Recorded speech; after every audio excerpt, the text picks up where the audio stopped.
are listening to Missed Apex Podcast. We live F1.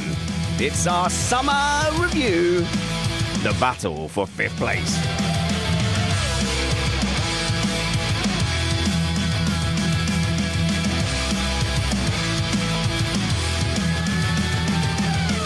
Welcome to Missed Apex Podcast. I'm your host, Richard Reddy, but my friends call me Spanners. So let's be friends. We're doing a mid-season review, but we're focusing on the battle for 5th place because the McLaren boys battle can take a bit of a backseat today. We've talked about that endlessly over the last few weeks.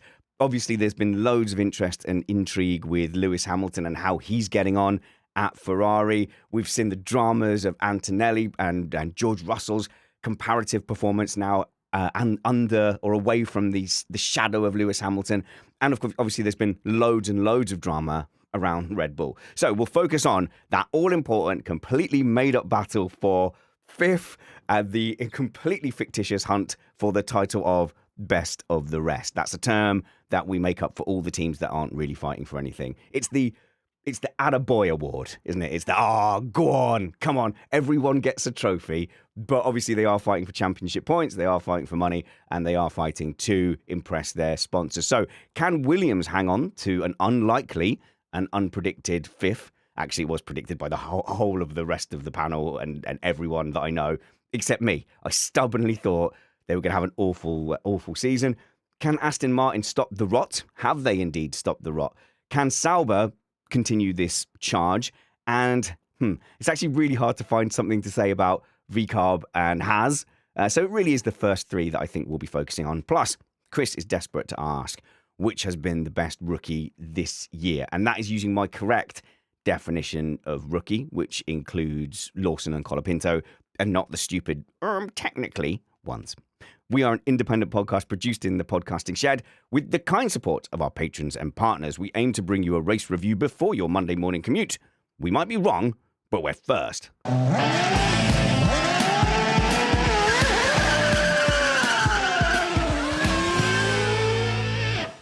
I'm joined today not by Matt Trumpets, but good news. If you want to catch him live this Saturday at Joe's Pub in New York City, he will be playing with a ska orchestra band. It's an 18-piece big band featuring the legendary conga player and vocalist Larry McDonald. And they'll be performing lots of original stuff. So you can go and check them out there. Doors open from 7 p.m. And Matt says there'll definitely be a post-gig hang if you want to say hi. Details in the show notes. But people who are here, we're joined by Le Mans commentator, TNT TV guy. It's Chris Stevens. Hello, Chris. Hey, Spanners. I just got back from Brands Hatch yesterday, and it felt like, I still needed to use my voice for a little bit more. So, Chris, I always know where you are. You're always like, hey guys, God, it's such a hassle being at Brands Hatch because of commentating on TV like I do. I've got like a blemish on my skin, which is so bad when you have to see yourself on TV because I'm on TV. I did get a chronic sunburn at the Goodwood Festival of Speed. It happens. Actually, luckily, when I got called up to come to the TNT studio, and luckily didn't have to do anything to camera. Otherwise, I would have been like a piece of salmon on your television set. And a man who's very camera friendly indeed. It's YouTube live watch along expert guru Scott Stuffey Tuffy. Hello, Scott. Oh, I like that intro. There's something new added every single time. Good to see you, Spanners, before you dip away for 2 weeks. How are we going to cope? Well, I have got a holiday coming up, so I leave this Saturday. So I think the crew is going to jump on and do a news roundup. There's loads of news stories building up. I'm recording a prereq with Chris tomorrow. We're going to find out about his Le Mans adventures, and also we're going to comment on this really spectacular viral F1 tweet that was going around where people were delivering hot takes, but there's a lot of fun ones in there. So me and Chris will do that for some summer content. And then I will be back for the Zandvoort race review, which means that I'll leave you in the capable hands of the likes of Jono and Scott and Matt and Chris and Kyle and Alex for those shows while I'm away. But we're going to focus on who we think is leading or doing well in this battle for 5th place. And I think there's no doubt, Chris, that everyone else was right about Williams and I was wrong about Williams. I stand by my call that it wasn't going to be a good season for Williams. And it wasn't because, I thought they were trash. I just thought that they would really be concentrating on 2026. And that is a kind of worthy opinion, because everyone's focused on 2026. You could almost argue that the ones who are leading the best of the rest battle are maybe just the least bad of the remaining teams, or are prioritizing. They could be prioritizing wrong. Like you must have put some resources into 2025 to be doing as well as they've been doing. Like surely all 6 other teams didn't just lay down completely. No, but at this point, you would have like started the year a little bit and been like, right, well, we'll develop this car for a little bit. But they've all stopped now at this point. They're all just like, okay, no, that's it. No more development. Everything is on 2026. And I got to be honest with you. I was surprised. I hadn't checked in with the standings in a while. Yeah. And so when we were prepping to do this show and I saw that you said, oh, yeah, Williams are 5th, I went, they're not. Okay. How can they be 5th? They've been terrible these last few races. But that goes to show, doesn't it, how well they came out of the blocks at the start of this season, because it has tapered off. So I'm pretty sure, when we were doing these predictions, in my head, I'm doing how will the competitive order end up? What I have failed to account for is how well will that early season run do them in the championship standing. So those early big points, I think they finished 4th in the first or second race with Albon. That's gonna stand them in good stead in the actual championship standing. So if that is the measure of which it was the best midfield team, who was best of the rest, I mean, it's really hard to argue that the points isn't the best way to cover that. But yeah, they have slipped down the competitive order. They don't look like they're a shoe-in for points every race like they were at the beginning of the season. Yeah, we've seen it's a really interesting season because Williams have taken the approach to front load all of their development for this year and then bag all those points, while other teams have they've had personnel changes, who, like Stake will get onto in particular, who have decided, okay, we're actually still going to develop, but maybe not as much. And what we've seen is a varying approaches from the teams and some big swings at different race circuits from the midfield teams. Like, who would have thought, I know we're talking about Williams, but where they started so strong, now they're having a bit of a lull where they've paused that development, but then you see the gains of Aston Martin and Stake F1 where they just bring a upgrade package. And because it's a very unique season of a last year in a regulation set, the gains are so advantageous and so severe. And that's what's going to make the remainder of the season, it makes this midfield battle really interesting.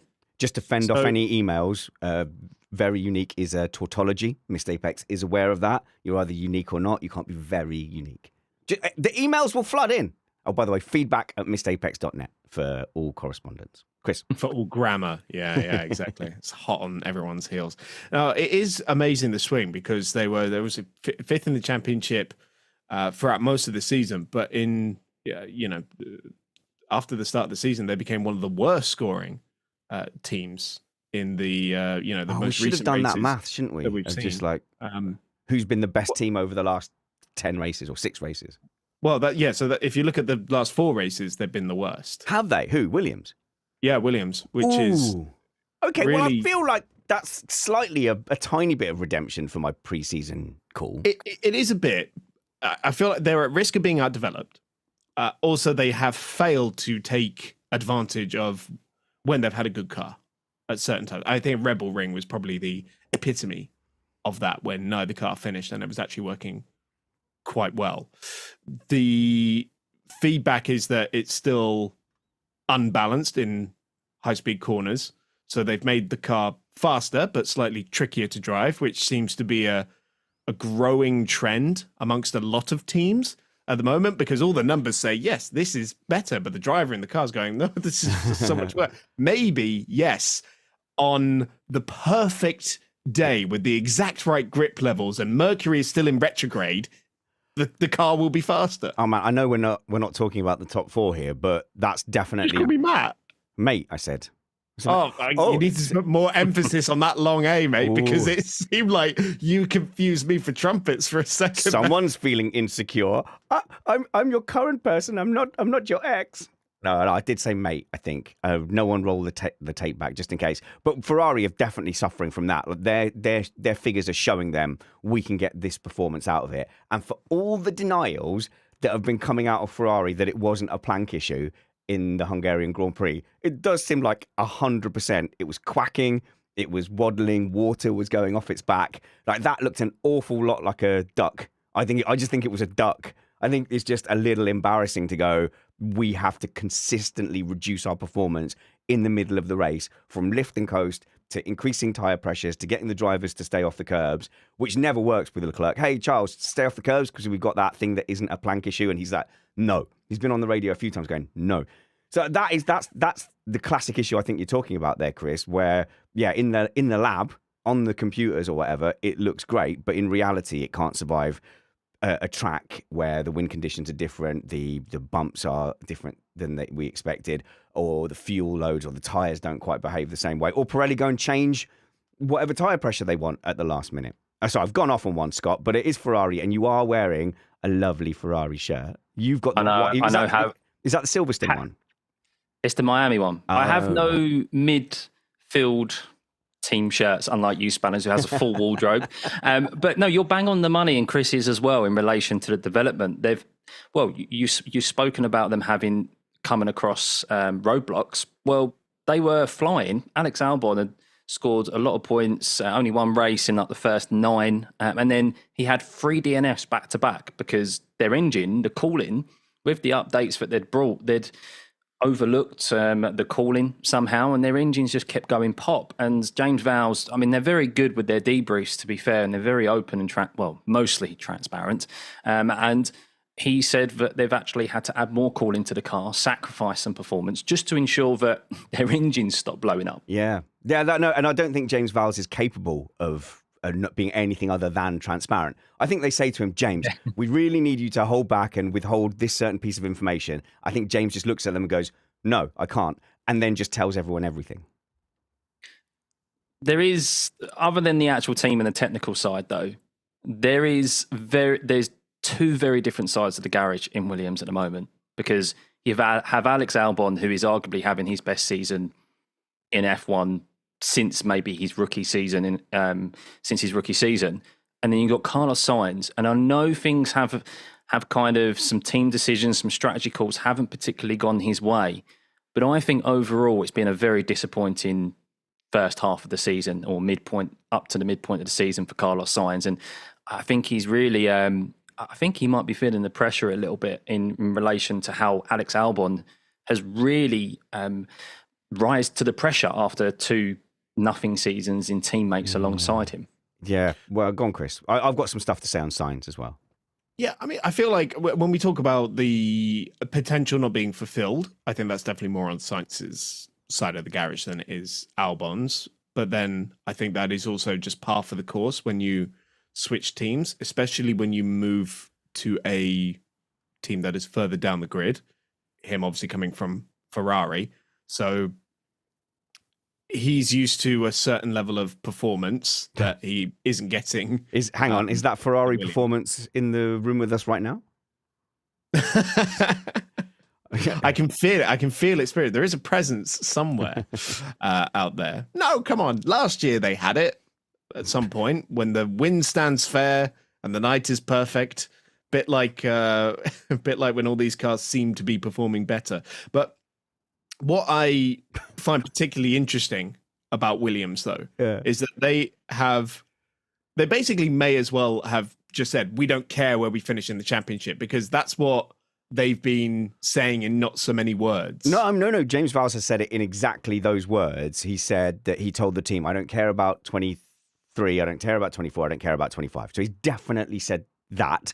That doesn't mean that they started 2025 saying, let's not try. They've obviously tried as well, but it's once you start to see the development, it's going a bit wrong, we kind of got this issue, then they might go to the point where it's like, okay, so from a design point of view, we're now scrapping and we're going on to 2026. But operationally, the team is still going forward and trying to do their best with the package they've got. And I think that's what Scott's alluding to a little bit, is they probably haven't made quite the correct balance and choices and setup changes to optimize even what they've got. So they've got the double whammy of other teams in the midfield have made development jumps, and also operationally they might have made some decisions that's not capitalizing. So yeah, so I feel like they need to get it wrong a little bit because that's how they're learning. Yeah, but And operationally we know that. now, you want Well, James Val's come in and just he's like, you know what he said? He said break everything, right?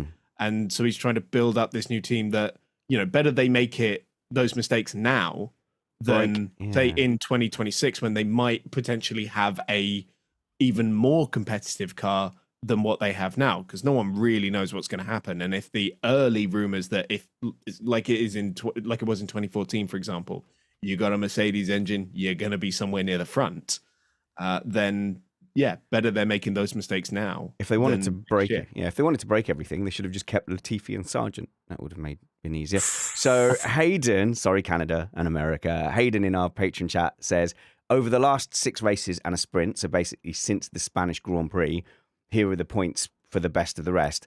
Sauber are winning, so Stake F1 on 45, Aston Martin 38, which really, that is surprising. Racing Bulls 23, Williams 16, only beating Alpine 13 and Haas on 9. Thank you so much for that work, Hayden, in totting that up. So obviously the stake one is inflated a little bit by the freak podium for. How no. dare you? Wash your mouth out, freak podium. What? Where Hulkenberg made like 18 inspired strategy choices and overrid his team and came out on top. And held off a charging Lewis Hamilton in the closing stages of the race. Held off Lewis Hamilton at the British Grand Prix in his Ferrari. They're regular podium contenders now, aren't they? Yeah. Hang on, Leclerc's had a bunch of podiums. No, it's Sauber. Oh, right, I see. Yeah, no, fair enough. Yeah, but Bortoletto performed well. I think he got a sixth recently. That shows that maybe it's not a fluke. No, I think we've moved on to stake, by the way. I think we have moved on to stake. Yeah. Yes. So Sauber, most improved team. Easier to do when you're starting with the 9th best car on the grid, maybe even the 10th best car at the very start of the season. It was a toss-up between them and Alpine, really. What has really opened up the door for them was they brought this update at the Spanish Grand Prix that was supposed to be like the only thing they were going to do this season. And then suddenly they're like, hey, if we just do this, we can get even more downforce. Oh, and actually, we can do this as well. And it's not going to, wouldn't be much effort. Wouldn't take many resources to add this as well. Suddenly they just opened up this huge development, but this really easy, simple, low resource development path that has allowed them to just bolt on a little bit more downforce, not at the cost of drivability either. Credit that to Binotto? Not directly. No. I think it'd be really difficult to say. Obviously, the technical department's had a bit of a shake-up, so you can maybe attribute it to Wheatley. You can attribute it to many of the other hirings they've had recently, a little bit more of their resource as well, because obviously Audi recently sold a little bit of their share to the Qataris. Yeah. So they've got those options. So my understanding, or my guess, would have been that Jonathan Wheatley, ex-Red Bull's involvement would have been more operational. So if you look at like operational improvements of how they utilize the weapons that they get from the factory, because then they've got things like they can do pit stops now, which was a real issue last year, to the point that I was saying, what's the point? What's the point of them even coming if they can't do a pit stop? Whereas now they're pretty hot on the pit stops. Scott? Yeah, 100%. I think I'm just looking at it now. Spain was round 9, and that was on the 1st of June. So that's more than enough time for Jonathan Wheatley, who's been in F1 for, I mean, he worked side by side with Adrian Newey. I'm sure he picked up a few technical things in his time alongside him to maybe point people in the right direction under his appointment at the start of the year. But yeah, I mean, it's definitely shown that what one individual can just shake things up. I know we've just moved away from Williams, but similar with Williams and James Vowles, that figurehead is so important in getting the right person and geeing everyone up and getting everyone heading in the right direction. And I mean, they didn't even expect that podium. They didn't even have champagne. I mean, why would you expect it? Because their qualifying performance, while their race they're they're doing so well in the races. Hulkenberg, he's had a top 5 in Spain. He's had that podium. Both of those came from him starting outside the top 15. Yeah. And he's rarely making it out of Q1. And for Hulkenberg, who is a good qualifier generally, it's really kind of a different scenario for him. So they're much better race car than they are a qualifying car. Yeah, and could that be deliberate? So could they be saying, right, let's optimize our tyres and performance for race pace? I remember back in 2012, they had one of the best race cars like on the grid. It was never starting inside the top 5 on the grid, but you knew that they were always coming back with the better tires towards the end of the race. You know, they would always do like a really aggressive strategy, charge at you with better tires, or do one less stop. And, you know, that's why they ended up having like their best season as an independent team. And I know that was a long time ago, but it's a similar sort of vibe now. Just made me think about their strategy, and where a lot of their points have come from is utilizing the one stop. And they know they have such a good car on the tyres now, it seems. And a lot of their points finishes, Bortoletto in Hungary. I think it was also Red Bull Ring, Austria. We know Great Britain, Silverstone was a very kind of freakish race to an extent, but they utilised strategy still very well. But they are so much better in relation to their tyres than everyone else around them. That they can just, clean air is king, make that one stop, hold on to track position, and then they don't give it up, and they're racking up loads of points for it. And I do think that the way they're going, they seem to be a more well-balanced car at different circuits. So we've been to some high-speed circuits, some high downfall circuits, and the Stake F1 is still there fighting for the points, whereas the Williams, who are being caught at a rate of knots, aren't. Are we still calling them Stake? I thought they're not back to Sauber now. Yeah, it varies, doesn't it? Depends which country you're participating in, doesn't it? Are they still doing it? I've just been calling them Sauber. The shirt and cap that I bought, despite those fashion influencers telling me it was ugly and that I shouldn't buy it, it says Stake on it. So sorry, on the official F1 website, it says Kick Sauber. Sauber's in the name, so I'm going with Sauber. Who is telling you that merch is ugly? It is gorgeous. I don't. Have I not? I must have said it. I must have said it on a different podcast then. But yeah, at Silverstone, I was there. I saw the Stake shirt, and I've loved the Stake livery since they introduced the green. Yeah. And I saw that shirt there, and it was like impulse buy. You know, I'm a dad. I feel very guilty about spending any money on like frivolous things. But when you see that shirt in person, I was like, oh my god, that is the best.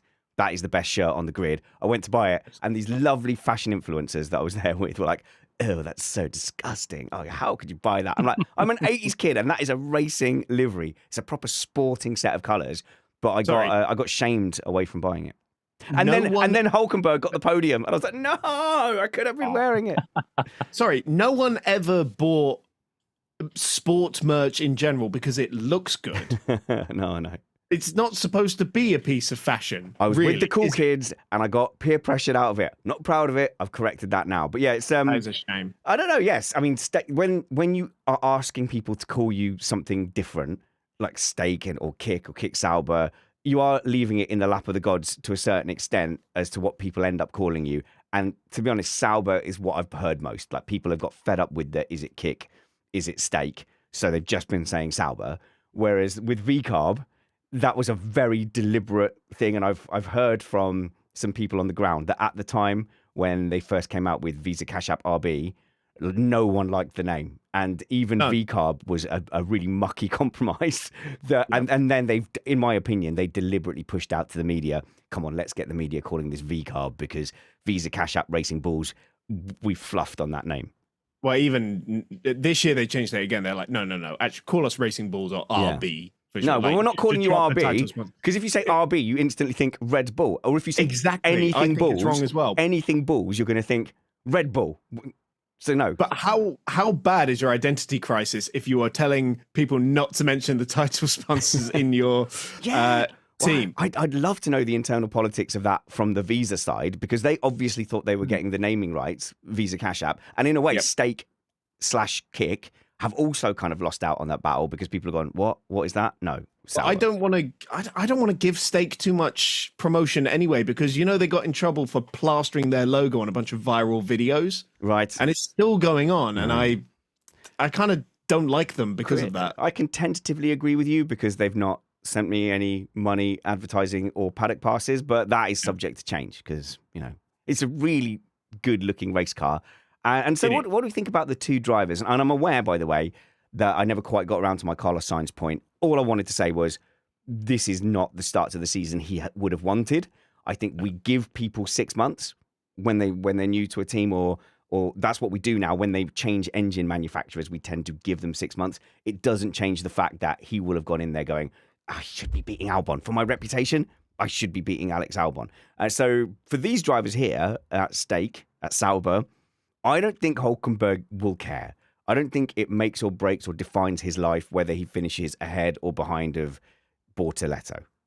So I agree with that sentiment, and I think the reason that there is that sentiment is because his spot at Audi, I think, is more secure than Gabby's. So are even we calling though him Gabby, are we? Is that what we're rolling with? We're just I'm lazy. I feel really uncomfortable calling them by their first names as if they're my mate. It might be a British thing, but I tend to nearly always say the surname of the driver. And there was a bit of controversy because on the F1 name that part of the face thing, people were really making a big deal of the fact that every driver said Lewis except for Piastri, who said Hamilton. And every driver said Oscar except for Hamilton, who said Piastri. Where's the beef? Is there some beef? I mean, I feel like this is not the week, I think, to get into the state of mind of some of the fans, because it is troubling. Yeah. But I will definitely, say that I think Mr. Hulkenberg is more secure for the Audi spot than Mr. Bortoletto. Than Master Bortoletto, because he's young and Master Bortoletto because he's a child.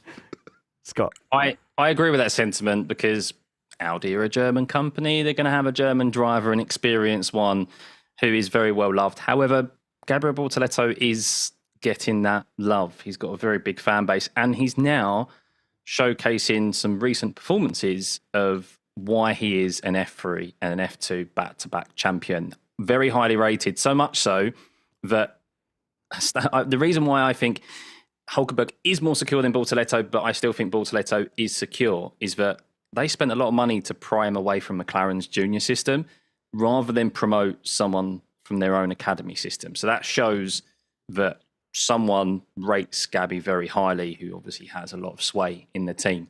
And, well, his recent performances showcase what the rest of the season could have in store for him.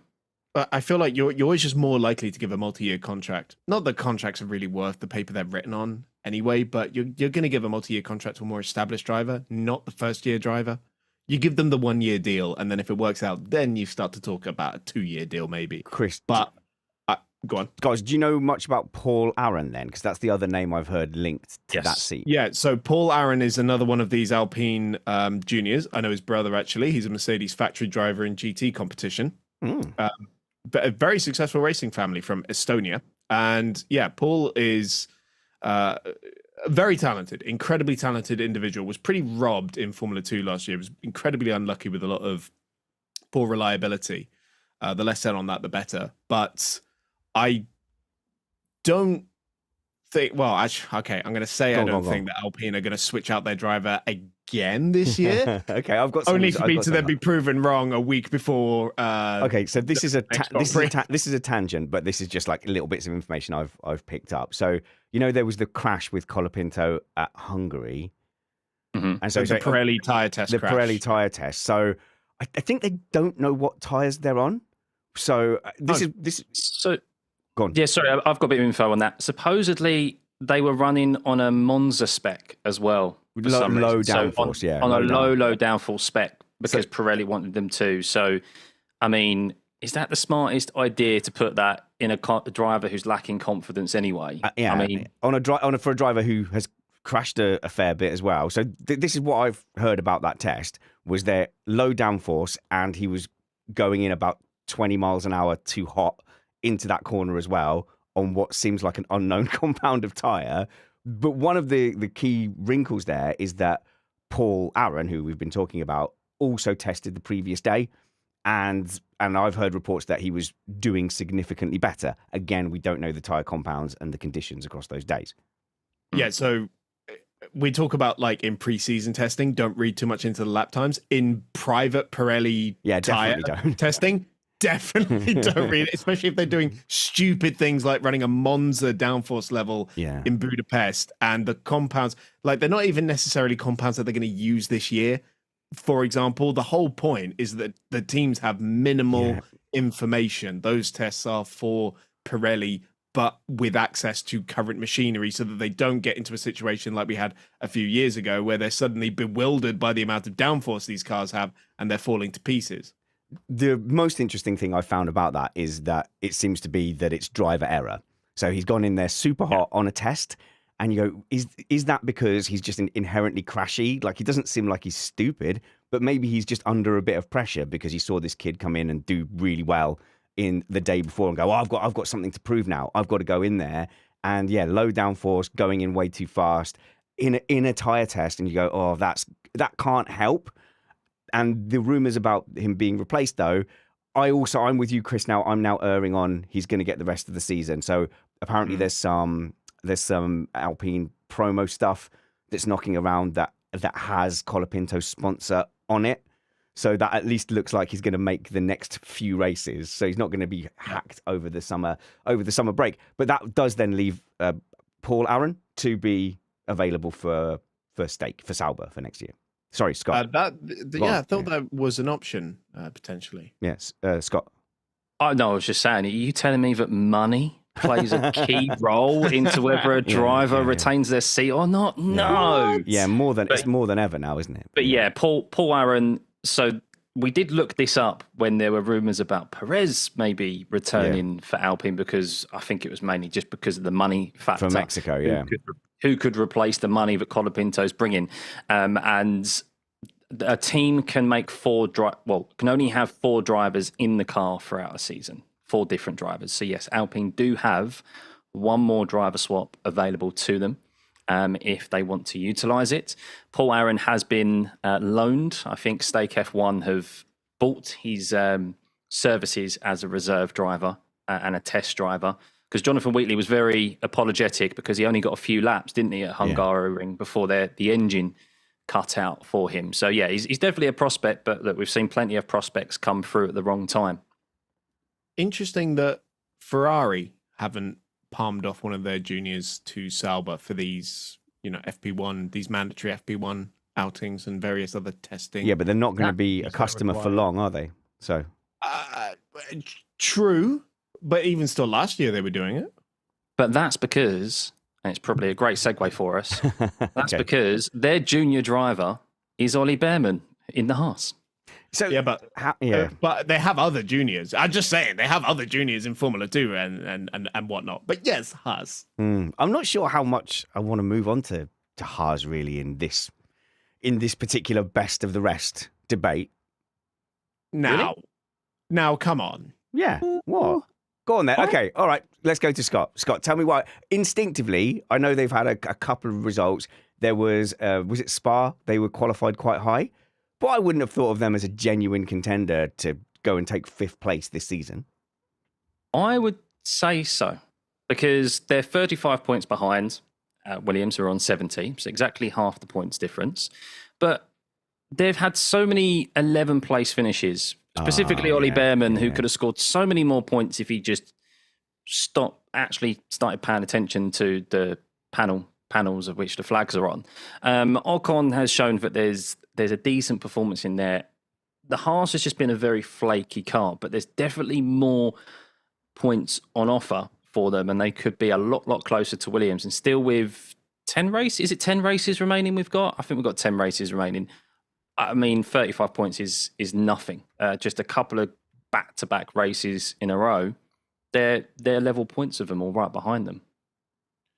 I think they're really starting to feel the benefit of having a simulator for the first time and their first TPC testing, testing previous cars, which is something they've never had before because they never had the resources or the personnel to do that. But with their new Toyota partnership, they have been able to do it. So they just did a run in Fuji with their 2023 car, I think it was. And that was basically all Toyota personnel represented there. Fuji happens to be owned by Toyota as well, which is rather handy. And interesting choice of drivers as well, like Toyota backed drivers, which is quite interesting, and a fresh pair of eyes on the car, I think. But again, I think this is just one of those teams that's maybe it's got like a decently balanced car, but is lacking the outright performance in what is an incredibly tight midfield battle to just get that last, half a tenth of a second that's going to vault them to the top of that order. I'm just looking back at the points and the results, particularly of Ollie Behrman. And when I said he's had a couple of 11th place finishes, he had before Hungary, where he unfortunately DNF'd, but qualified 11th. Prior to that, he had 4 races in a row where he finished 11th. No. Now, of course, Great Britain, the Silverstone Grand Prix, he should have comfortably been finishing in the points there if it wasn't for that terrible pit entry. In Monaco as well was another one of those. But he's been right on the cusp. And there's, I think, like we've seen from a number of the rookies this year, where they've all had at least one big performance where they've finished 6th or 5th or something. We are due that, I think, with Ollie Behrman in the next few races. It seems like that's coming. It's his way. When I proposed the, who's had the best rookie season argument for this episode, which I'm sure we'll inevitably get into. Oh, we're sort of tickling around it, aren't we? We are, aren't we? I changed my mind about what my answer would be about 6 times within like 5 minutes of thinking about it.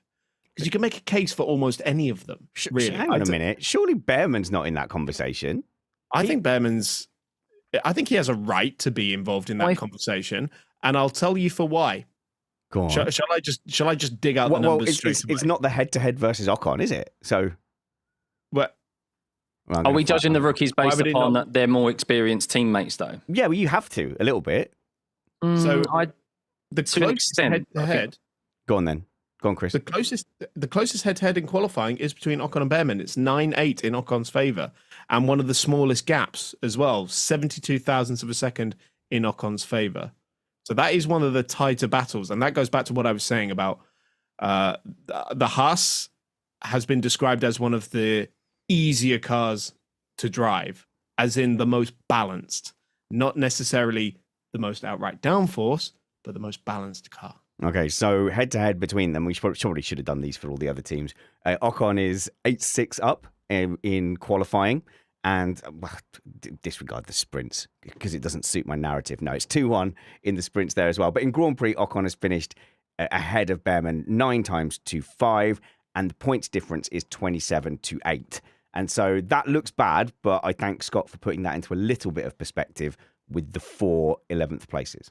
If you told any rookie you're going to get 8 points in your first season of Formula One, you would absolutely take that.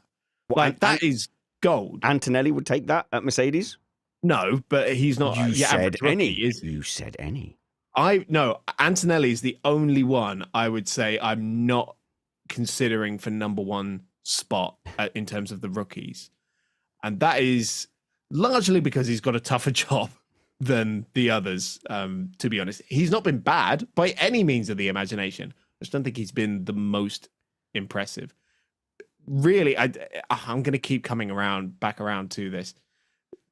To me, it's a real toss-up between Bortoletto and Hajar.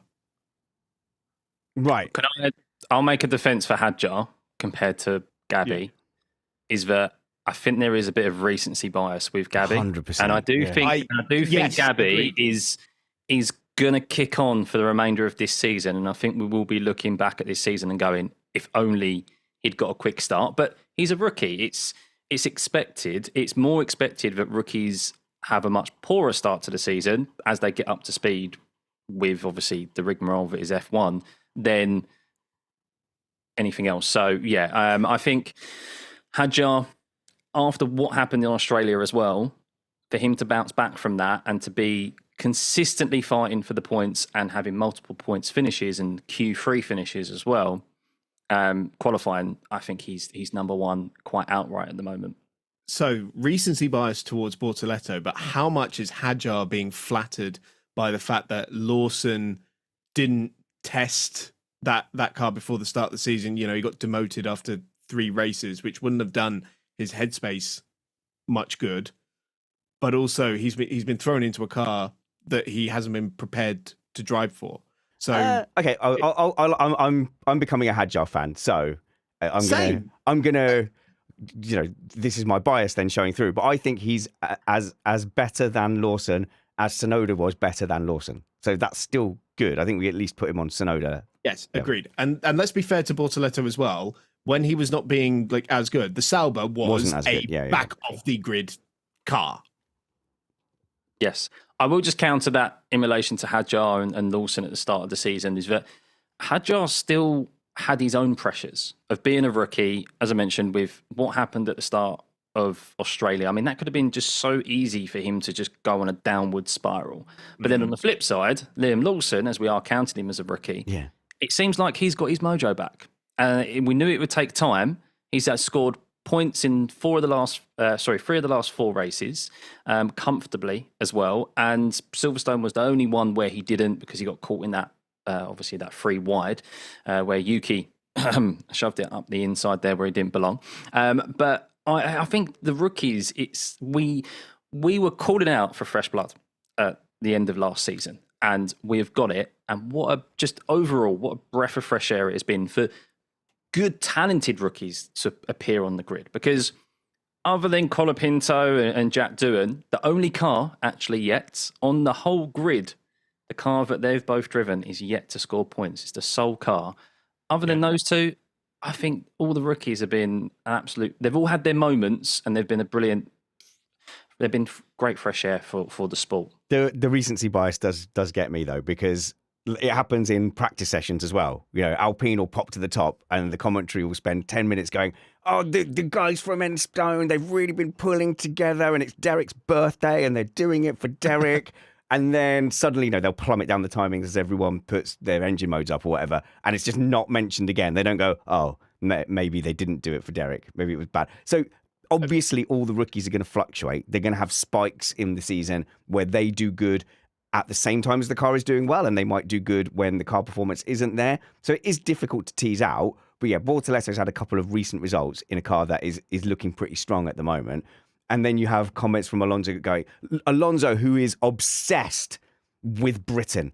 I don't know what Britain did to Alonso. We live in his head rent free. Oh my goodness. Like, he's just like, yeah, but if Bortoletto was British, the media would be doing blah, blah. Oh yeah, because we never rave about any non-British drivers. Like the British press has a massive long history of praising drivers who don't happen to be British. Like there is a thing of like, oh yeah, oh well, they supported Mansell a bit more in the 80s. Sorry about that. Oh, are we quite keen on Lewis Hamilton? Well, I do beg your pardon for being quite excited about a 7/8-time world champion. But this obsession Alonso has with like everyone's against him and the British are the ones leading it is crazy. And there's this idea that we've never talked about Bortoletto either, which is obviously crazy.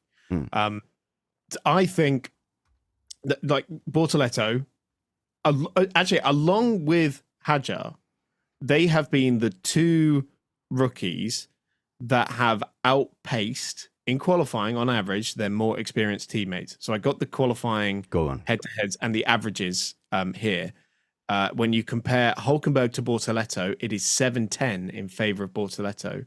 Oh. And he has, on average, been 36 thousandths of a second quicker than Nico Hülkenberg. These are all from the race, by the way. They have a whole... I was looking at the skysports.com for mine. But then again, when we were talking about stake, you know, in the stake section, Scott was pointing out, you know, Hülkenberg has had great race pace. So is there a chance that they're making different choices as well, though? Maybe. I'm only going with the data I've got. The other one that is Hajar. That's 3:11 in favor of Hajar, and that's closer to 0.2 of a second on average in favor of Hajar, who I think, apart from Australia, was just more. He was sort of on it straight away, which I found really impressive, especially considering he's not Red Bull's golden child junior. They don't really care about him, I don't think. The one they're really hyped about is Arvid Lindblad, who's in Formula 2 at the moment. And so they just, when it came to Hajar, they just sort of went, oh, yeah, I guess we have to stick someone in the RB for next year. It may as well be this kid who nearly won the F2 title last year. I would say, sorry, Scott, Stuart in the live chat has said we supported Coulthard and he's Scottish. No, I didn't. And also, he's Scottish because he wasn't successful enough. I didn't support De Resta either. So I'm trying to think what other Scottish drivers there were. And like, can I find my I'm not anti-Scottish because driver that I did support? Jackie Stewart. No. And I didn't support Stewart Racing either. All right, fine. Andy Murray. Not an Andy Murray fan. He's British because he wins. I would hope that it's a coincidence, but it's starting to look an awful lot like a pattern. But yeah, that's wow. I will say, if you ever accuse me of British bias, can we just be clear? English bias. I think we have failed to talk about the actual championship standings. So can I just reference those quickly? We talked about how well they've been doing since Spain. But if we look at the overall standings, Williams is on 70 at the moment, only 18 points ahead of Aston Martin, who's only 1 point ahead of Kick Sauber. So that order could change really, really quickly. You know, a team pops up with double points and they're right up there. Also, VCarb is only another 6 points further adrift. And then it looks a little bit less likely then for the likes of Haas and Alpine, who look a little bit more cut away. So we haven't really talked about Aston Martin in this show because... But do you know why we haven't, Chris? It's because you kept throwing us off with your rookie chat. So we haven't been able to go through the teams. This is your fault exclusively. It's not my fault. It's not my fault. Most of them have got rookies. And it's not my fault that for 90% of the season, Aston Martin has been totally anonymous. They've been horrible. Let's be honest. They have been really, really flattered by a handful, not even a handful, 2, maybe 3 really good performances where they're on this high downforce package, which does work quite well, but we only see at a handful of Grand Prix throughout the year. So every now and again, yes, they get both cars inside the top 6, top 7, and everyone thinks, wow, Aston Martin's doing really well. But then for the remainder of the season, they are really, really struggling. I've got a rant, but it'll come after Scott's rant. Okay. I just wanted to back up Chris's claim there about where they've done really well. I mean, 2 of the most chaotic races I think that we've had this season, Australia and Silverstone, they picked Lance Stroll has managed to have his 2 best performances of the year. They've picked up 8 points, both there respectively. And then Hungary, we know that track, you said it, or Trumpets said it on the Race Review podcast, that it's the slowest average speed of the season. And Summers, who is going to be, I think he's going to be doing a tech time with Trumpets in the coming week. Over the summer, he did a brilliant article recently that just detailed all of the updates that they've actually brought with them recently, Aston Martin. And they're still very minimal, but they're all, lent towards the downforce package. Why they didn't have that implemented at Spa. We don't want that, of course. So they are going to be slow at the very quick circuits, probably like Baku, which we've got coming up, but they'll be quick at the likes of Singapore, the tight twisty circuit. So there's still opportunities there for Aston Martin to score points in a season where we knew it at the start of the season. They're probably the one team that is focused more than anything on 2026 than any other in that bottom half. I don't even think Singapore is classed as a maximum downforce circuit anymore while they are doing all that redevelopment on the harbour. So we don't have those chicanes anymore. Yeah. So it's slightly more of a compromise now. And also, Singapore is always weird because there's something about the surface that just turns the most dominant Formula One car in history into a pig. And even Aston Martin might not be very Zandvoort good. then. I think Zandvoort is a circuit similar to Hungary where we head to next, where Aston Martin will be looking to capitalise again because, I mean, I haven't seen any news that there's going to be any updates from any teams. I think, Chris, you were right at the start of the show that I think we're at this point of the season now where there's not really going to be any more updates from any teams now to the end of the season. And they still have the ability to hide behind the 2026 excuse. Yeah. But that is running out, okay? If they're still rubbish in 26, then they really have no excuses. But you guys said they're they're the most all in on 2026, but they brought recent upgrades. But that doesn't mean you can't bring out those upgrades, because those will have been, started in like April. Yeah, It's not like they've been a very in a week. Plus, Newey supposedly has had a little bit more influence. He said he wasn't going to, and then if you believe the stories, he's on his lunch breaks been having some influence on 26. I mean, that may very well be the case where he's gone. Someone's asked him and gone, "Look, we know you're all eggs in the basket, all eyes on 26, but we just need you to help us out because you still have shareholders. I mean, Aston Martin themselves." Company have just announced they've divested their shares, even though they're still holding the naming rights. So you still have not an obligation. All of them, not all the shares, like a small percentage. I think it's the majority of them. But I thought it was Martin. The car brand is they're investing in the team. I thought that was only 10%. So I've misunderstood that then. No, I think their overall share was 10% in the company, and they're divesting all of them because the car company has been doing terribly. In its revenue. So but they've still come to an agreement that the team will have the naming rights. So that could be changed in the future. I don't know. But just call it Stroll F1 and be done with it. But the thing is that has a factor. You even if you're like, we're all eyes on 2026. The shareholders are going to look. Not everyone's as into F1. They've got their money invested into it, and they may be going, well, why is our car finishing down in 18th every race weekend? Like, that's not good enough. Yeah. Well, they need to answer that question in the World Endurance Championship as well, because obviously that's but that car sounds absolutely amazing. Right. So it is amazing. Everyone loves it. They get an absolute buyer for. Is it a V12 for making a V12 there? So. Yeah. It is, it's a naturally aspirated V12, and also it's not really an Aston Martin. It's just got a badge on it. Chris, I think Spanners is absolutely itching right now. I've been dying to get my to point go on a rant. So shall we just take a pause? Well, I'd rather go on my rant than talk about hypercars. To be fair, I wasn't gonna talk about hypercars. I was just gonna say I saw the back of Adrian Newey's head recently, and I felt like a bit of genius maybe wafted over in my general direction.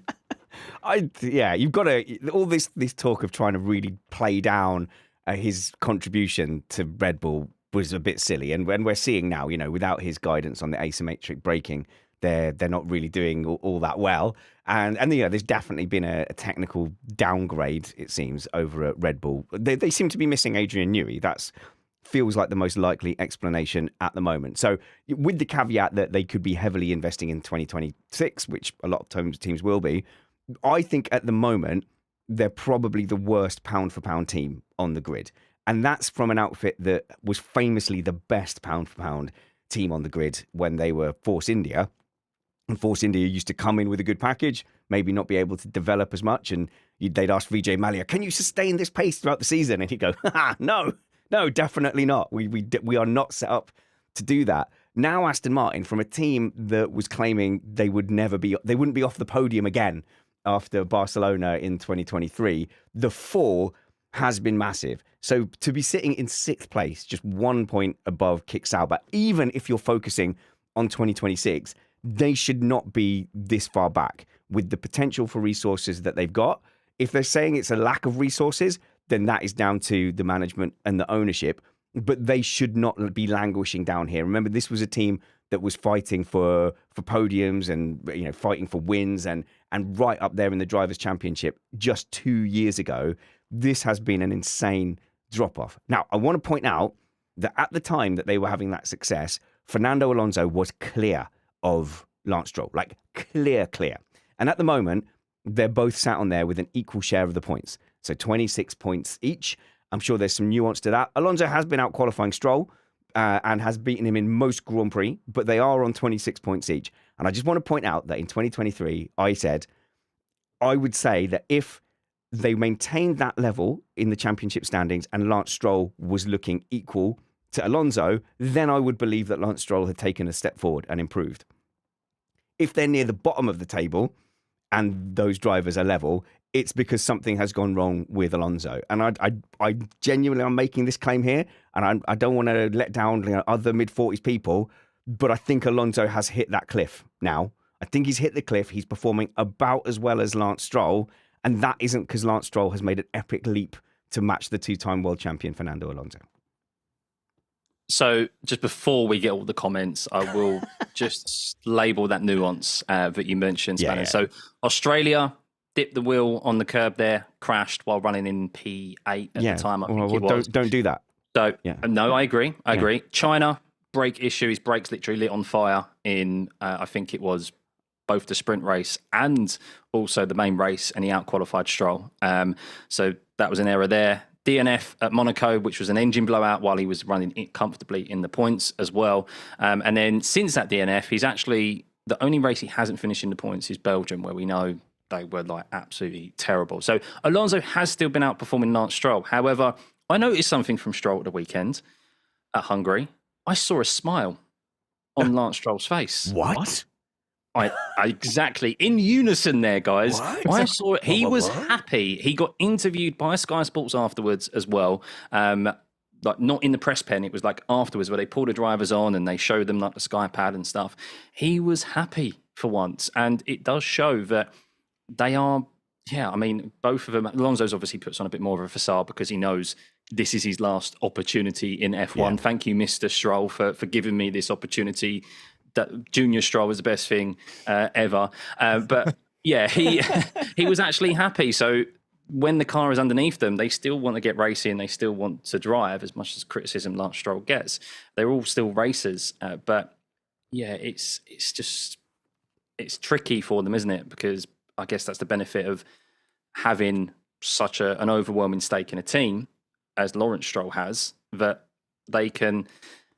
maybe focus more time and resource to elsewhere. So, as someone had a word with him, you'd just be like, oh, Lance, could you smile a little bit more, please? We don't want to keep having these stories in the media about you yelling at mechanics and shoving your physio and generally not being liked by anyone. I just think drivers are simple creatures. If they actually are racing for positions that are worthwhile, they're happier. If they're not, then they're sad. Also, people's mood isn't completely dependent on their job. You know, their job is a relatively minor part of like life. No, racing drivers, I think, that's not a job, is it? That is the way of life. I was working with a driver earlier in the year, and he was having a really difficult start to the season. And I kept getting to film something, and he's like, "Hi guys." But do you know if his like missus was giving him a hard time, or like did he just get caught cheating or something? Like, do you know what I mean? Like that also has an effect on mood. We don't know. No, because I asked around, and everyone did you? agreed it was the same thing. And as soon as he started doing well again, he was back to his usual, "Hey guys." Okay, fair enough. So Aston Martin for me have been a massive disappointment. Caveats aside, I mean, my goodness, having a brake failure is down to the team doing something wrong with the brakes, as is engine failure. That can be put down to a team error as well. Putting your wheel on the gravel is a driver error. It's all part of the team. So for whatever reason, this team is massively underperforming. I would stick my neck out and I would say I still don't think Lance Stroll is one of the top drivers on the grid. I don't think anyone is arguing that. I think if you now were coming in with Cadillac and Lance Stroll was a free agent, I don't think he would be a terrible prospect, especially as he would come with money and he's got a lot of F1 experience now as a kind of a baseline. You go, okay, yeah, that could be an option. But no one's talking about him being, world championship material. And if Alonso is even in the same realm, even in the same zone of performance as Lance Stroll, it's because he's getting old and he's over the hill. And with all the Hamilton chat of him being 40, the amount of people that said, oh yeah, where's this energy with Fernando Alonso? Yeah, I've been saying it for years. Like 40-something is way too old to be a top level sport on the whole. And he's like 44 now. I think he's 43 or 44. So yeah, way too old. You would definitely expect a performance drop at this point. And Aston Martin is leaving an awful lot on the table for their brand new regulations where they've got Adrian Newey in, they've got all the new stuff. It's all about 2026. But I think you must, the people in the team, let me know, message me. I'm very, very discreet, but message me. Is the shop floor thinking we are leaving a lot of driver performance on the table at the moment? but spanners. But.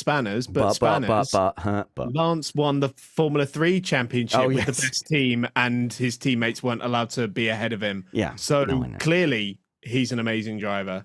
Yeah, we've got a comment in the live chat. I've never felt like Lance loves racing and mostly does it to keep his dad happy. I mean, that's possible as well. This is so much more common than you think, even for I bet. drivers Yeah. who reach Formula 1. There was another son of a former Grand Prix driver who really, really was not interested We'll say in who he is. racing. No, I don't want to. Why? It's a bit too personal.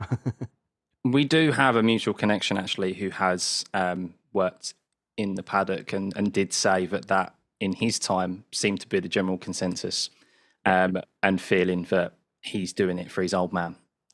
So I don't think that's a shock to anyone, as anyone who has had a pushy parent, let alone if you've got a pushy parent who's got a considerable amount of wealth behind them. So, but yeah, I mean, you're right on the money, Spanners. I mean, you may be able to make the best machine in the world. We have seen over time that the quickest machinery isn't always is very difficult to drive, or can be difficult to drive. And you need the best talented drivers to utilize that. Now, many will say Fernando Alonso, well, he is that. Yeah, but he was 10, 15 years ago, not at 44 years old, as people have also been criticizing Hamilton in the same way. And then you've also got Lance Stroll. So is that really the best pairing to take arguably what could be a championship winning car next year?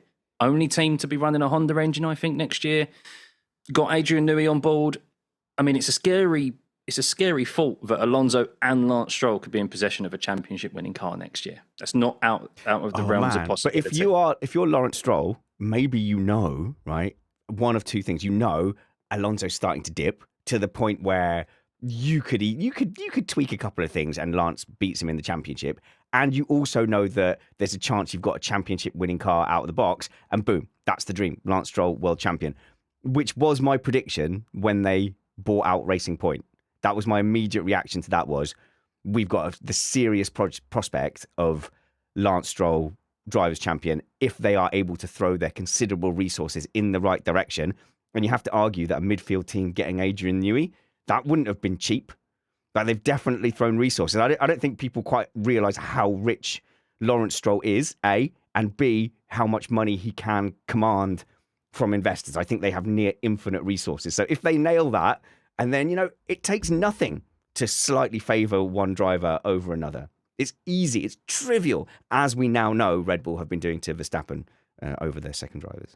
And think about how much money that team is saving as well. Every single event with Mr. Stroll not needing a wristband. Like, how much is that saving the team every single race weekend? That's money in the pot. So I do know about some sponsors who the only reason they're sponsoring, or their name is on an F1 car, is so that the owner, CEO of that brand can get into Formula One races. That definitely exists. Yeah, 100%. Yeah. That's no one is denying that. That's part of the appeal of sponsoring a Formula One team. Everyone's trying to guess now who's the kid who didn't really want to be in there. And it's not Verstappen. I think Verstappen lives and breathes it. Rosberg genuinely wanted to go racing. He just had 100%. Enough by the time he won that championship. He's not allowed to race anymore. What do you mean, Rosberg? Yeah. What, from home? Yeah. Reckon? No, I know that he has been told, you're giving this up now. You've done it, right? You've got a kid. So I believe no more of this. Oh, that's breaking news, that is. No, I believe that. The same has happened to me with motorbikes. I just basically got full-on war orders of, there is a child here, you are not riding that motorbike anymore. That's it. Yep. Which is fair, because I did crash it a fair bit. And I think 2016, from obviously all the little stories that we've heard come out, it was probably very, on his spouse's side. I can only imagine what it was maybe like to live with him in that year, in 2016. Also, I believe it. And also, I completely back his wife's stance on that. And so if, I think that's completely reasonable. You've got a kid now, we've got money, you've won your championship, please stop driving race cars at over 200 miles an hour at walls. And I think this is a great time to dip out. I think that's fine. And now that I've recovered slightly from his battles with Hamilton, he's like, I don't like him as a pundit, but he is bringing something completely fresh to the punditry world. What honesty? Yeah, just saying it how it is and not sitting on the fence because he doesn't care about maintaining a press pass. Saying his truth. Wow. So yeah, the maintaining a press pass is huge, and it's a massive problem now. And F1 journalists now, there is a massive group think.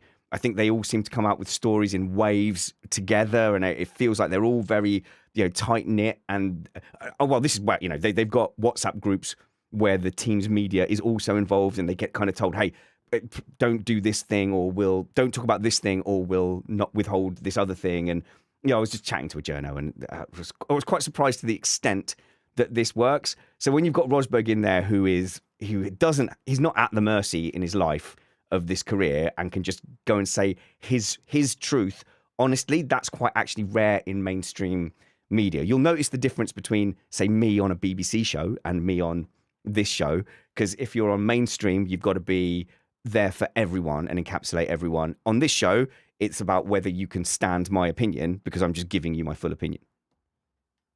No, totally agree. And that's why you see the rise of an independent podcast like ours, because we are not beholden to that. As much as free press, free passes in the paddock is always very welcome, guys, if you're listening. But it's true, people are craving authenticity in any sport, particularly F1. And I think it's become noticeable for a number of people. That's why, obviously, this podcast for us, my channel, and others. Your channel, Scott? What? How can we find your channel, and what do you do on your channel? Oh, well, what a great segue, Spanners. You can find me at Stuffey. I'm not going to spell it out for you because the link will be in the show notes below. Yes, come join me for watch-alongs, live streams, just a great community feel like we have here at the Missed Apex for a different viewing experience. Going very well, over 50,000 subscribers, and looking to kick on to that 100k and silver plaque. Do it. Go and click that show notes now. Get linked in the show notes now, and go and hang out with Stuffey on race day as well. If you want some alternative commentary. Harb is pushing back on me, saying it can't all be explained by media past defense play. Yeah, honestly think an awful lot of it can. I think you'll be surprised how many journos are just jobbing at their job. Yeah, they're not doing the fan experience. They're not coming on here going, oh, I reckon such and such. They're jobbing at their job because, like Rosberg, they've got to feed their families as well. It's just that for us, the format for us, we can feed our families and just say what we think. I want to promo Stuffy a little bit more. Okay, go on. Remind people, if you scroll back far enough, you'll find an F3 race on iRacing at Silverstone that we were in together. Like, I think, Stuffy, you had just done your first map appearance at that point, and I didn't actually know who you were yet, and I didn't realize it until after we were introduced. I'm like, oh, I'm in your thumbnail. Crashing out in front of me. For once, it wasn't me crashing out. Yeah. No, it was my own. I remember it so well. It was my own stupid fault. I have Sim Racing to thank for being on the Missed Apex podcast, because it was how we guys met on the F3 series. So, yes, fond memories. I still do my sim racing, but not as often anymore. As Spanners did give me the heads up that when I do have a baby, that will definitely decrease. You shouldn't have done it. I didn't believe you. I didn't believe you. You shouldn't have done it. But how true you were. I think, is Alpine the last team that we haven't covered in this battle for fifth? I'll cover them off in is it 5 a battle seconds for you. Yeah. Is it a battle for fifth for them?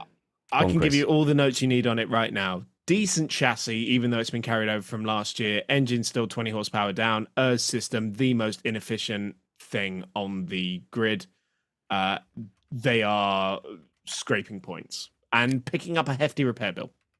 I will say, actually, on Alpine, can we just give credit to Pierre Gasly? Because he is in such a tricky position. I really rate Gasly. I think he is a driver that I'd love to see get an opportunity in a race-winning car again, because I do think since his Red Bull days, he has massively matured and got better as a race driver.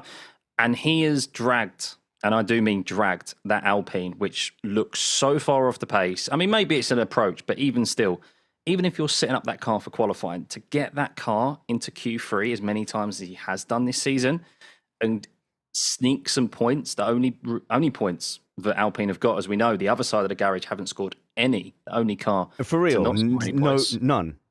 No, Doohan and Colapinto have scored 0 points. Gasly has all 20 points. That is phenomenal, I think, in a team that is a complete disarray behind the scenes, as we know, and isn't much better out on track either. So, yeah, I think he's having one of those seasons that could be one of his best seasons in F1, but isn't getting the credit he deserves because of where they are in the standings. Is Colapinto a busted flush? That's a really rough way of putting it. I would still maintain that Jack Doohan's replacement is a miscarriage of justice, and it was not at all a just, warranted decision based on his on-track performance. I understand why they made the change to Franco Colapinto, but yeah, I mean, I'm not amazed by what he's done in what is a fairly unamazing car, granted, but no, I don't think there was any excuse to kick Doohan out. Yeah, but it's the Mercado. Is it Mercado who are sponsoring Colapinto? That's money. And if Doohan, by the sounds of it, only had money for 6 races, then that's just how those seats work. Yeah, it was a shame for Doohan. Writing was on the wall before he even stepped in that car at the start of the season. But I would have liked to have seen Colapinto in at the start of the season because he got very little to no testing at all in that Alpine. That's fair. Jumped in. No, that's what I mean. I think there are nuances, but as I've said on this podcast before, Spanners, what is the number one rule when you are a rookie? Keep it on the wall or keep it on the track. And what did he do in his first qualifying session? He put it in the wall. Well, even in this test, And even, of course, you want to prove yourself, but there's also the realization of just, bigger picture. No, I agree with the defense of he didn't have the testing. Had he been in for the full season and got the full testing program, maybe this would be a slightly different scenario. But just to sort of clarify something on the money front, people think, you get to Formula One, then you get a paycheck. I think now people are starting to understand that through all the junior racing, you are paying for that seat. Maybe people don't always realize that your first year in Formula One, you're not making money. You're still paying for it your first year in Formula One. So that's... I mean, even it might surprise people that Norris was paying for his seat in his first year of Formula One. So and the level, junior programs as well. Yeah, they're not nothing. You pay to be on those. He's a Ferrari junior. Yeah, because he's paying to be a Ferrari junior. It's more so. It's kind of like it's not as simple now, is it? As we've thrown millions of pounds at this. It comes in the form of commercial sponsors and stuff, doesn't it? It's like so it looks more legitimate, but it's still we need 5 million for you to be in this program or in this seat. And that's what it is. And we'll stick your logo on our shirt and that car for the trouble. But even then, it's still a pay seat, isn't it? The brand that is a lot of these brands are just family connections to the driver, and they don't want to say we're doing 5 million of our personal money to pay for the seat. They want to go, I'm going to use a very specific example, but it's this watch brand that is actually owned by Uncle Derek. So. Yeah, but you know the benefit of doing that as well, Spanners. It's a tax write-off. Oh, God. If you put your personal money in, you can't put that on your tax. Of course it is. You pump it through a company and suddenly it's tax deductible. Okay, so drivers who I think did that, Latifi. Okay, this is all litigious, so this is just in my opinion. Latifi, Albon, Doohan. Yeah. Where that money has 100%. Family connections, even though it was stated as an external company. Yeah, but it was literally Latifi's dad's company that sponsored him. Oh, right. So, I didn't realize that. Okay. So Safina? Yeah. Is that the watch company? No. Safina is the it wasn't the coffee, it wasn't the bank, it was the other one. Oh man, I can't remember. Do you exist in a world where there's 3 things: coffees, banks, and then another obvious thing that you can't... He had 3 major sponsors. It was Safina, the Royal Bank of Canada, and Lavazza. So obviously the Lavazza we all know is the coffee. The Royal Bank of Scotland, I'll give you 3 guesses as to which that one was. And then Safina was it was a food company. That's what it was. Okay, fair enough. It's like one of the most successful food companies in Canada. So we've got a query in the live chat saying, is Doohan from money? I don't think Doohan's mega rich, but okay, my guess from just scrambling around was that I think it was funded through a sports talent agency that has links to his dad. That his sponsor was a sports talent agency, and so his dad is a bike champion, superbike champion. Yeah. It's super successful MotoGP legend, Right. motorcycle racing Grand Prix legend. They're not necessarily hugely minted because there is way less money in motorcycle Grand Prix racing than there is in Formula One racing, for example. And people love to use the story of like, oh well, you know, Michael Schumacher bought Jack's first kart, right? And like, oh, so they must have not have had any money at all. And like, well, they got more money than you and me. Yeah, there's money and there's money, isn't it? And the guess we had at the beginning of the season is the 6-race deal smacked of, well, we have the funds for 6 races, which is still a lot, but it's not mega money. And then you'd hope that you do so well that you attract sponsors or that they turn around and go, oh, you can drive for free. There are poorer drivers like on the grid. There were poorer drivers coming through Formula 2 when he was there, for example. Well, that's one of the reasons why Zhou Guanyu got on the grid compared to some other drivers when he finished, 4th in F2. He didn't really have an amazing year. And then he got announced as being the driver, and I was a bit like, what? But then it's like, oh, somebody announced it on a podcast before it got announced. Who did that, Spanners? Sorry, Giovanazzi, that's how you found out. But with Zhou Guanyu, that was one where they didn't try and hide it. That was just family cash. Don't apologize to Antonio Giovanazzi. He has landed on his feet. He's won Le Mans, you know, so... Do people care about Le Mans, Chris? Oh, shut up. Your aversion to other racing is infuriating. Well, I care about Le Mans because on one of our pre-recorded shows, we're going to talk about Chris Stevens' experience as a Le Mans commentator amongst the other subject that we're doing on that. So look forward to that. I subverted your expectations, Chris. I actually do care because I'm doing content about it and I'm genuinely interested in it because I love you and I love your success. You care about me. No, it's been 10 years. Look at Scott all left out because we only care about him slightly as much. Guys, go on. Had my plug. I'm all good. Plug. There we go. Oh, plug my stuff. Follow me on social media. All the links in the show notes below. I think this show effectively ended like 25 minutes ago. So if we've missed out any teams or drivers or any conclusions, I think it's just going to have to sit on that. So we'll just go around the panel. Who's going to finish in 5th place? Scott, who's finishing in 5th? Steak. That's a Kick Sauber. Sorry. All right. I agree. Well, I agree. No, I agree. Hang on. No, hang on. The response I just got to that was took me aback a little bit. They're on 51 points compared to Williams 70. Yeah, definitely. Yeah, that was Chris's response. I'm with you. That is also my bet for 5th place. It will be Kick Sauber. Go on, Chris. Who's your 5th place then? Go on.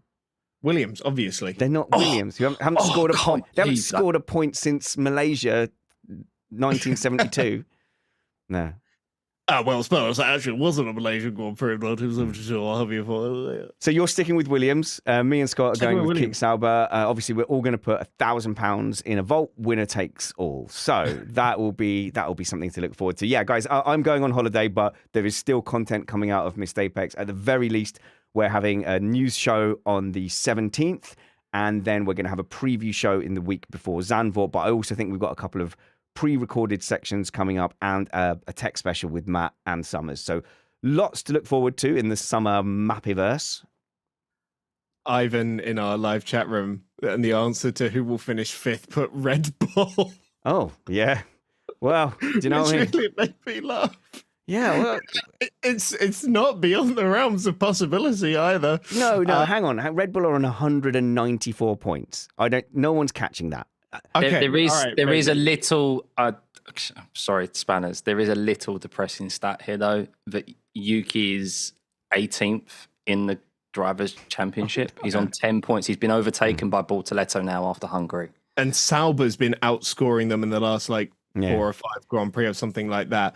But I don't know, Spanners, I'm sure you've got some speech about how other people can join the live chat room and make us giggle. What, by going to patreon.com/missedapex, $5 a month, just for the mere ability to completely throw us off our stride during live shows. That's got to be worth it alone. But yeah, support an independent, podcast. It's because of you guys that I can even afford to have a break on a campsite over the next 2 weeks. I thought you had more to say. No. Well, I think this is officially the worst ending to a show, the worst wrap-up ever, but that's what summer does to you. We barely got through the topics we were trying to, and Chris derailed me on many occasions. Didn't even need the help of the live chat. So have a great summer. Enjoy yourselves. Use sunscreen, and whatever you do, work hard, be kind, and have fun. This was Missed Apex Podcast. I napped very heavily before this show. So I feel fantastic, but just not my best. Not the optimal performance. It's like I picked nap pace over show pace.